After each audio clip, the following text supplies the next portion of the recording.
We acknowledge the Gadigal people of the Eora Nation, the traditional owners of the land which we are currently on, and pay our respects to the elders, past, present, and emerging. They have been educating, learning, and sharing ideas on these lands for tens of thousands of years, and continue to do so. This is Shayla. Shayla was only 8 years old when the police arrested her and her sister. 8-year-old, 10-year-old, never committed a crime. They were arrested, handcuffed, and they were taken back. 2 months after they were taken, their mother passed away. They were in the laundry working when Reverend Mother came in to call them and said, "Your mother's dead, get onto your work." Many times during her childhood, Shayla tried to take her life. The only reason they were taken away was the color of their skin. Once a child was removed from their family, they were forced to assimilate into the white society. This included being forbidden to speak their traditional language or participate in any form of cultural practice or activity, and having to adopt new names and identities.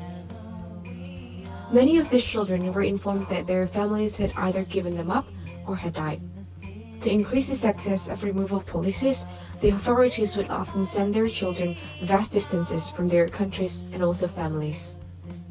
On the 30th February 2008, Kevin Rudd, the then Prime Minister of Australia, made an apology to the members of the Stolen Generation.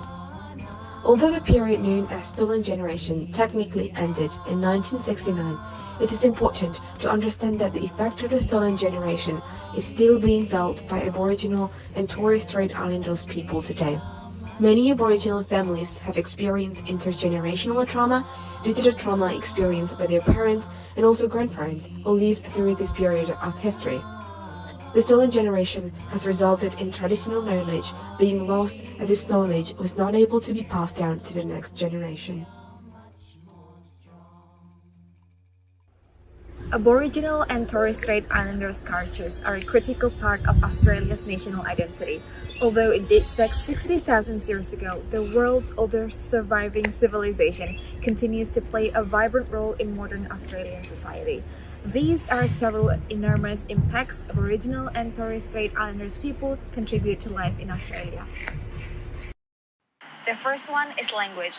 Around 120 until 150 Indigenous languages remain in daily use today, and Aboriginal words aren't confined to those diverse dialects. The broader Australian vernacular is loaded with hundreds of words from Aboriginal and Torres Strait Islanders origins, particularly names for flora and fauna such as kangaroo and koala, and not to mention many more places named such as Bondi and Canberra.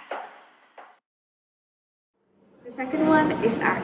Archaeologists have found ancient rock paintings that date back tens of thousands of years. Artwork that were used to convey Indigenous culture stories and Aboriginal art is a cherished feature of most Australian art galleries in the new millennium. And the last one is education. Australia's national school curriculum ensures that all Aussie kids learn about the 60,000 years of Indigenous culture that precede European colonization and understand the richness and diversity of modern Aboriginal and Torres Strait Islanders communities. Indigenous studies courses also play a role in university campuses Australia, just like what we're doing at the moment. The acknowledgement of country is a way to show respect for the traditional owners and their continuing connection to the country we're at. It can be offered by any person, usually at the start of an event or a speech. There's no specific wording to abide by, but good rule of thumbs are be sincere, and if you can, do some research on the country that you're acknowledging. The welcome to country, on the other hand, should only be delivered by the traditional owners of the country. It can take many forms, such as singing, dancing, smoking ceremonies, and speech, and usually takes place at the start of formal events. These traditions are important in modern day society due to the historical exclusion of First Nation people since the colonization of Australia.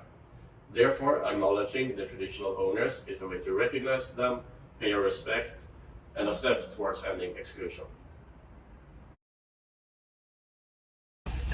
We've been talking a bit about country. The Indigenous meaning of country might differ somewhat to what we're used to. The traditional country is referring to the tribal or clan area, but also has a wider meaning than just a place on a map. It encompasses the values, the stories, the cultural obligations, and describes the ancestral domain in that area. Songlines, also known as screaming tracks, create paths across the country. As a vital part of First Nation culture, they carry stories, law, and communication across the continent. They also chart the landscape of Australia. They describe how astronomical and geographical elements from the stories have sculptured the current landscape. They can be used for traversing the continent by describing the landscape. For example, when you are at a certain point in a songline, you should be at that location described. However, they don't work like a modern map or GPS, they work in a much more complex manner. The dreaming stories are a large part of the First Nations people's understanding of the world's creation. However, it is more complex than just a creation story. These stories, passed down through storytelling, tell about the creation, the rules of living, social regulation, ethics, and morality. Although they differ from place to place, like most First Nation culture, they do have common features.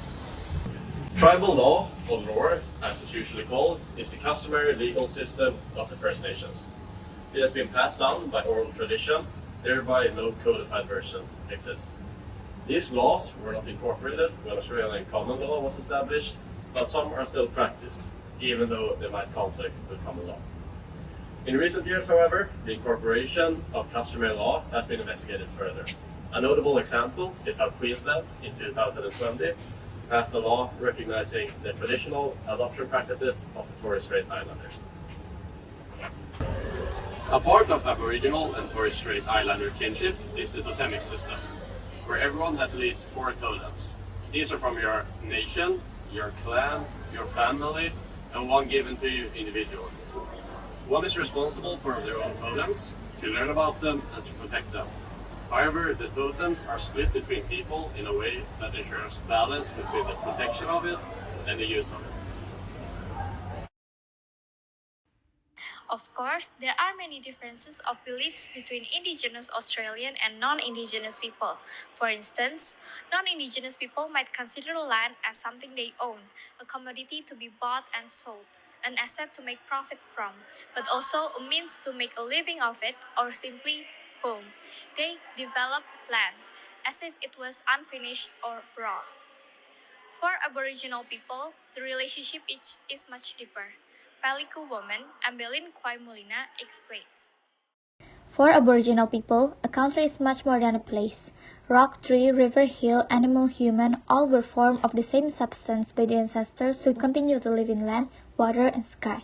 Country is filled with relations, speaking language, and following law, no matter whether the shape of that relations is human, crow, wattle. Country is loved, needed, and cared for, and country loves, needs, and cares for her people in turn. Country is family, culture, identity. Country is self.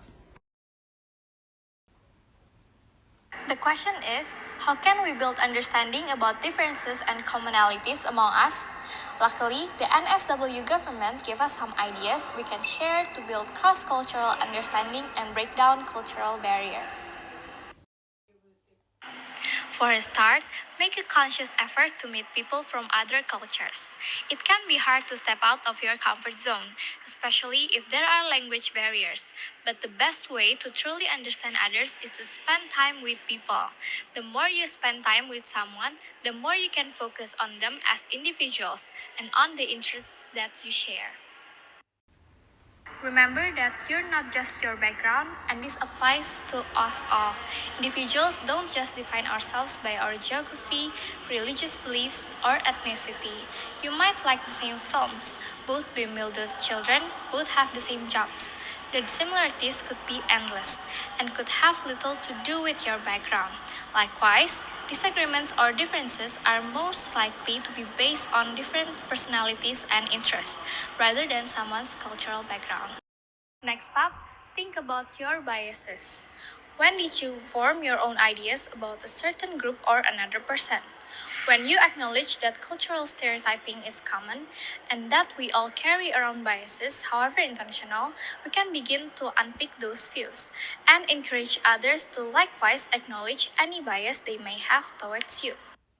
A key part of cross-cultural understanding is learning from each other's stories. These stories aren't just written, they are shared through art, music, poetry, and song. Encourage people to seek out different sources of music and art from different cultures, but also to develop connection through shared passions for the same art, music, and etc.